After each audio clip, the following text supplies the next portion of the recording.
Hey guys, this is Matt Core from ControlPaint.com. Now, the principles of design are simply visual tools that help you structure your images. But it's possible that you've heard of today's principles, rhythm and repetition, in terms of music. But they've actually got visual meanings as well. We'll start off with the most basic of the two, which is repetition. And using repeated elements in an illustration is pleasing to the viewer. So in this example, see how this scene is filled with rocks and rubble? Now, it can be hard to explain this in concrete terms, but having a bunch of instances of a similar looking rock spread throughout this scene is comforting. It anchors it in place. It gives it a certain kind of continuity. In one sense, it's actually an element of visual shorthand, because when you see this up close rock here in the foreground, you learn a lot about it. It's pretty detailed. But then if I put a bunch more rocks that are similar in shape far away in the background, they've got considerably less detail, but your brain fills in the gaps because your brain understands that those are the same object at different distances from the viewer. So not only have I saved myself time with this, but it's also a way to be more economic with my mark making. So here the character in the foreground stands out better because the background is relatively less detailed, but it still seems detailed because of the way your brain fills in the gaps. But repetition doesn't need to be quite so literal.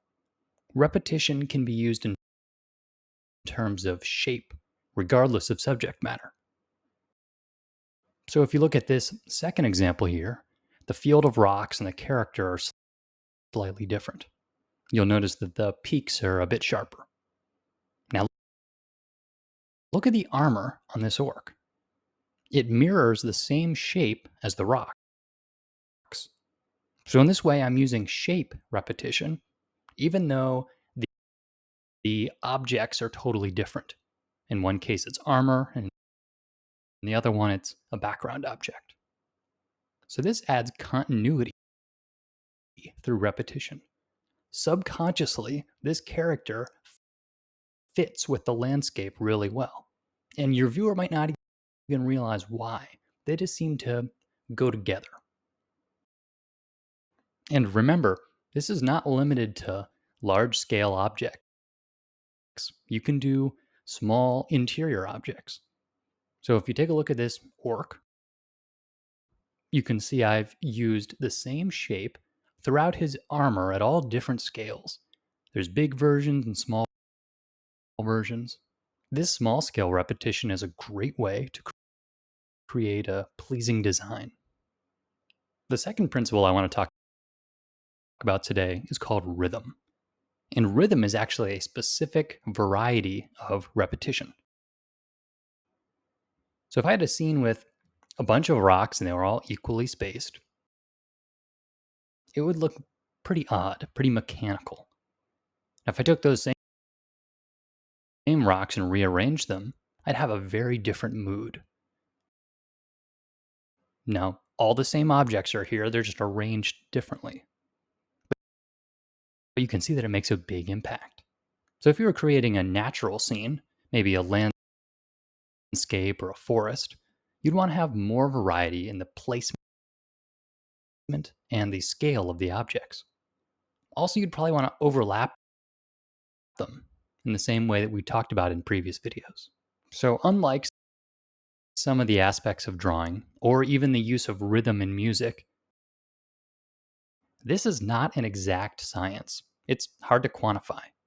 And honestly, it's likely that you're already utilizing rhythm and repetition without even realizing it.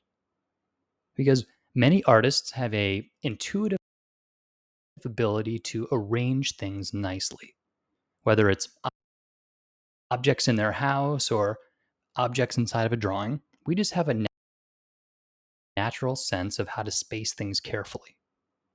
So when you make your next illustration, Think a while about the way that you're repeating objects intentionally, repeating shapes. And while you're at it, make sure that repetition is rhythmic. Add some variety. Have fun, guys, and thanks for watching.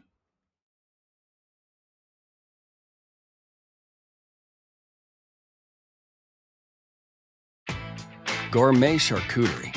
Everyday low prices.